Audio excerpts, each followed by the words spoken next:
Assalamualaikum hurmatli onalar. Bugungi zakazimizdan tayyor oldik. Görüşünüz mümkün. Kuxun mebel.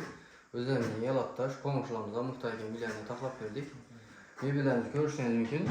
Orta kısmını, fazla kısmını yaşlı akrilerden kaşmir sütüne koyup verdik. Belen kısmına, T kısmına ise mokri akrilerden koyup verdiğimiz.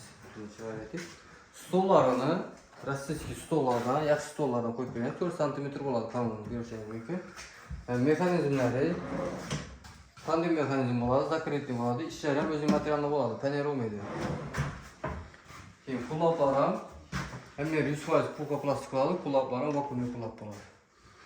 Ben tarafta full mokelerden, yaxşı mokelerden koyup vergenimiz. Bunun içinde meyve yoğurdağalları ve de özünün içinde şimdi taxtaçasam çıkadı yine. İki yandan faydalanışınız mümkün. Mokenin telerinde şimdi şeraleti musur idişlerinden koyup taklap vergenimiz. Mokenin üstülerinde ise şimdi su şutkelerden var yine idişlerde koyuş için. Monteyne pasta etkilerini koyup bunu atıp vergenimiz. El topları tağılmadan bir de kül çatırlarını koyup vergenimiz. Bir de tarafına döndüğü için mesle kaldırganımız. Bir de gaz filtrelerine limakotlarını böyle mumlatıp şöyle verdik.